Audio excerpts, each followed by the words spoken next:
All right, Unit 6, test review. So the first one, we are given a graph. The graph below displays water levels in hours. Based on the given graph, explain the slope of the line in terms of the unit rate. So that would be per 1. Good money.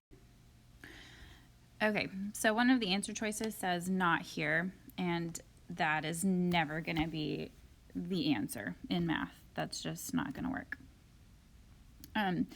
So then answer choice B, C, and D all give 3 different answers. So we need the slope and the explanation, but really you're good if you just find the slope. So B says the slope is -1. C says the slope is -2. And D says the slope is -1/2. So we need to see for ourselves what the slope is. And to do that, I need to make 2 points. I'm going to make one there, and I'm going to make one there. So I'm going to use 4 and 6 and 5 and 4, and I'm going to use that slope formula, the y2 minus y1. Okay, and so we can label it x1, y1, x2, y2. So plugging that in, that would be 4 minus 6 and 5 minus 4. So 4 minus 6 gives me -2. 5 minus 4 is 1. So when I divide those two or simplify it, I get -2. So that would be C. Only one had the right answer. Number 2, the following table displays the number of dollars, y, and x hours. Which equation could be used to determine it? So all of these have the same numbers, 7.82, 7.82. So we can assume that that is the slope, and it is if you work it out. If you do the y2 minus y1, you get 7.82. So really it's just asking you which one is written correctly. So we know that our equation always looks like this. So in this case, there is no plus b. So it would be y equals mx, and if my m is 7.82, then I need to find, first of all, I can eliminate d because it's x equals, and that's never how we write it. So between those 3, we need to see which one looks like y equals mx, okay? It's not that, because that would mean that we have a slope of 1 and a b, a y-intercept of 7.82, and that's not correct. B is written correctly. A is not written correctly. When we put our slope with that x, we're always multiplying it. We're never dividing it. So B is the only one that's written in the right form. Number 3, Nicole works at the corner bakery and can produce 20 pastries in 2.5 hours. So pastries over hours, 20 in 2.5. So I'm going to divide those, and that gives me 8. So 8 in 1 hour is what that means. A says y equals 20x, where x represents the time in minutes and y represents the feet. No. It would be 8x if we were going to write it like that, and the words don't match. No. On B, we don't have 1 and x. If we did, it would look like this. It would say 1, and then it would say x. So by that measure, I'm going to look at some of the whole numbers. So if in 1 hour we make 8 pastries, then in 3 hours, how many would that be? And to figure that out, we would just multiply by 8, since that would be the unit rate. And 3 times 8 would be 24. And just to try another one, just an easy whole number that I can easily see, I could do 5 times 8, and that would give me 40. So that one seems to work. Just to double check, let's try C. So if I had 1 and 8, and I can try the whole number. Again, if I multiply 3 times 8, I should get 24, not 22. And that one doesn't work either. And this part works. The 2.5 and the 20, they both matched, but everything else did not work. And on D, so in 1 hour, this should be at 8, and it is at 6. So B would have to be our correct answer. Number 4, which table can be generated from the equation 3x plus 2? So none of these, first of all, I don't see a 0 on my x side anywhere, so I don't automatically see the y-intercept. However, all of these have a slope of 3. Okay, every table has a slope of 3. So that means I have to find the one that has the correct y value. And since none of them have 0 as the x, I have to work my way backwards. So if I look at table A, to do that, I would have to go backwards 1 and go backwards 1 more to get to 0, because we want to get to 0 on the x side and then subtract our slope on the y side. Okay, on B, we would just have to go back 1 spot. C, we would be going back 2, and D, we would just be going back 1. So starting with A, I'm going to subtract my slope on the y until I match up with 0. So my slope is 3, so I'm going to go backwards 3. I'm going to say 8 minus 3, which is 5. And I'm going to go back 1 more. So 5 minus 3 is 2. And 2 is the y-intercept I was looking for. Yay. Just to double check, if I went backwards 1 here, that would be 2 minus 3, which would give me negative 1. That would not work because I'm looking for a positive 2. Again here, I could go back 1. 4 minus 3 would be 1. 1 minus 3 would be, oh gosh, negative 2. And again here, I could go back just 1 spot, but that would just be 6 minus 3, and that would be 3. So that's why those would not work. Number 5, Amy earns $300 a week in salary plus 15% commission per sale. If Amy wants to earn a total of $500 for the week, which equation can be used to represent this situation? Okay, so 500 is my total. That seems to match up on every single answer choice. Now I need to figure out which of those two numbers left should have the variable on it. So she gets $300 a week salary plus 15% commission per sale. So that 15% commission, that's what could change per sale. So that 15%, what she gets from that depends on what happens with the sale. So that means the X is going to go with the 15. So that means I can eliminate B because they put the X with 8.85. And I can eliminate D because they put it with 300. Okay, so between A and C, if I have a 15% commission, think about how we always change percentages. Anytime we use a percentage in math, we change it. So 15% is actually going to be 15 divided by 100, which would be 0.15. Anytime you see a percentage, you need to think of it as a decimal. So 0.15x. Number 6, which scatter plots demonstrates a non-linear relationship? Non-line, pretty much. Non-line. So A, I can draw a straight line through. B, it's a curve. C, I can draw a straight line. D, I can draw a straight line. B is the only one I cannot draw one straight line through. 7, which scatter plot demonstrates a linear relationship between X and Y. So I'm looking for a line, one straight line. A, I've got two straight lines. I'm looking for one. That's what linear is. B does not work. And C is scattered all over the place. There's not even really an association. I couldn't make a pattern. So it has to be D because I can draw a straight line through that. Number 8, Number 8, the scatter plot shows the cost in dollars of 5 different ladders. Each ladder is a different length. So based on the scatter plot, what is the cost of a 6-foot ladder? So let's find 6 on the graph. and we're going to plot all of our number choices.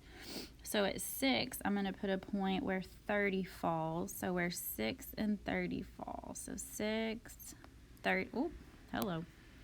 30 is about right here. Okay, that is crazy low, so probably not 30.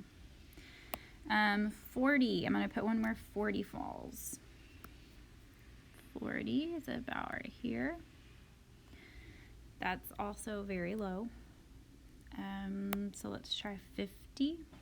50 would be halfway between 40 and 60. It's also pretty low, so then let's try 60, right on the line. Okay. That one's the only one that seems to fall. If we were going to draw a straight line through all of those points, 60 seems to be the most accurate.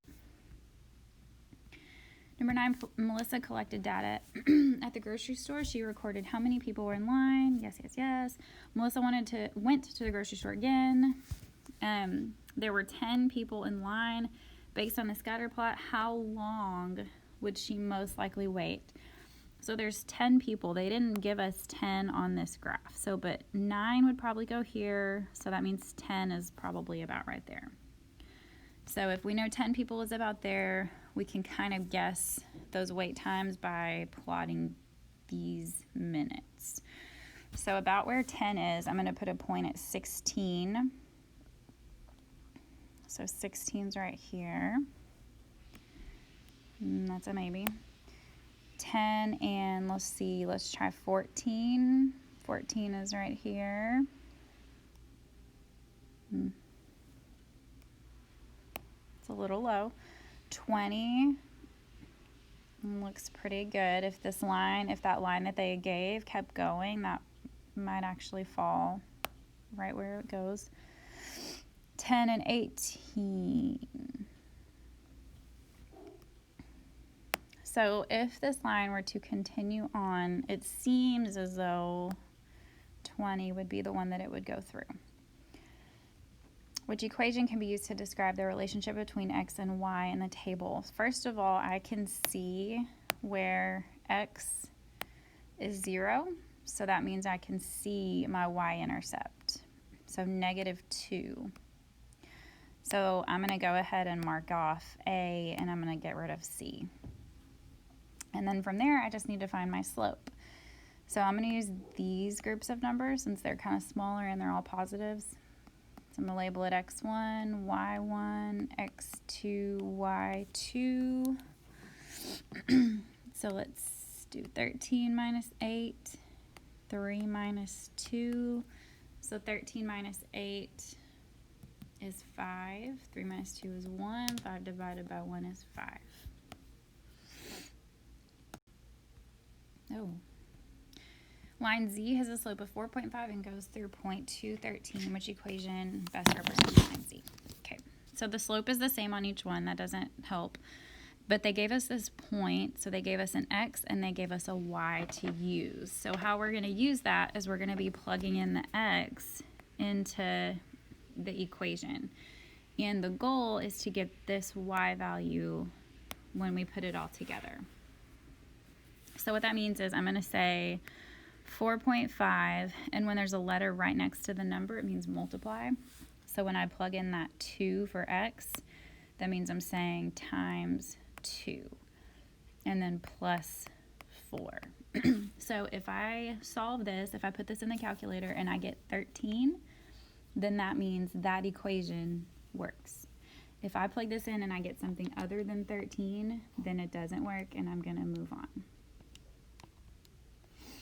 So I plugged all that in and I got 13. That worked. So that should be the answer. Just to double check, I'm going to try these other ones. 4.5 times 2 minus 4. So let's see. 4.5 times 2 minus 4 gives me 5. So that's right. That would not work. 4.5 times 2 plus 6. 4.5 times 2 plus 6 is 15. Oh, okay, I'm looking for 13, so that wouldn't work. And yes, I know, I already found it. We're double checking here. So 4.5 times 2 minus 6. You can always fast forward. And I got 3. Okay, so that's why none of the other ones would work. Number 12, a scatter plot of data is shown. Which statement best describes the trend? So first of all, when you look at this, there's dots everywhere. So if you were looking at a positive trend, all the dots would be going generally up and to the right. No trend or no association would look like this, where the dots are everywhere. You don't know if they're going in a certain direction or not. You can't really tell. Nonlinear would mean that there is a pattern, something like this.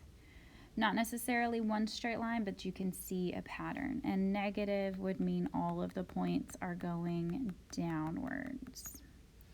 Okay, so it's not positive, not negative, not nonlinear, but it is no trend or no association. The 3 athletes each plotted their energy levels throughout the day. Which conclusion best supports the data plotted by the athletes? The athlete's energy level appears to have a nonlinear, that's true, association and increase until the middle of the day and then decrease afterwards. Increase and then decrease. Increase and then decrease, increase and decrease, increase and decrease. This one sounds pretty good. It's nonlinear because every single one of these I would be drawing more than one straight line through them, but there is a trend. And it does increase and then it does decrease. So I'm going to put a star and we'll look at the next one. B, the athlete's energy levels appear to have no association. Remember, no association looks like that, like just random dots like thrown on a graph. And that is not what these have. You can kind of see a pattern with those. C, the athlete's energy levels appear to have a negative linear association and decrease throughout the day. So that's saying that it only has negative. Okay, is that true when you look at the graph? No, because the first half, it's positive. So C does not work. D, the athlete's energy level appears to have a positive linear association and increase throughout the day. So basically the same thing as C, just the opposite. It's saying that they all just go up and then they keep going up. No, because at some point, they eventually go back down. A is going to work for that one. Based on the scatter plot, which statement is a valid conclusion? As the number of minutes Carly spends running, minutes are here, increases, so goes up, the distance she runs per minute increases. And here's the distance. That seems to be true. These are getting bigger. These are getting bigger. B is the number of minutes Carly spends running decreases. Okay, well that doesn't make sense because if you're running for time, if you're running at all, time is not going backwards. And distance does not go backwards either. So that hurts my brain. No. C, as the number of minutes Carly spends running increases, the distance she runs increases.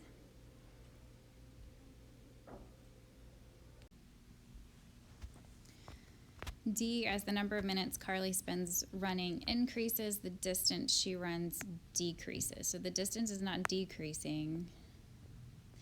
So the only difference between these two, the number of minutes she spends running increases, the number of minutes she spends running increases, the distance she runs per minute increases, and the distance she runs increases. So the distance she's running per minute is not necessarily increasing, but the distance she's running total does increase. So that one is kind of confusing, but it's not that it's per minute. So it's just the distance total. If the distance per minute kept increasing, that would be insane. Like, I don't know how else to explain that, but she would be like going from, I don't know. It wouldn't make sense for her distance to be going up every single minute. But for her distance to be going up total with the time increasing, that does make sense.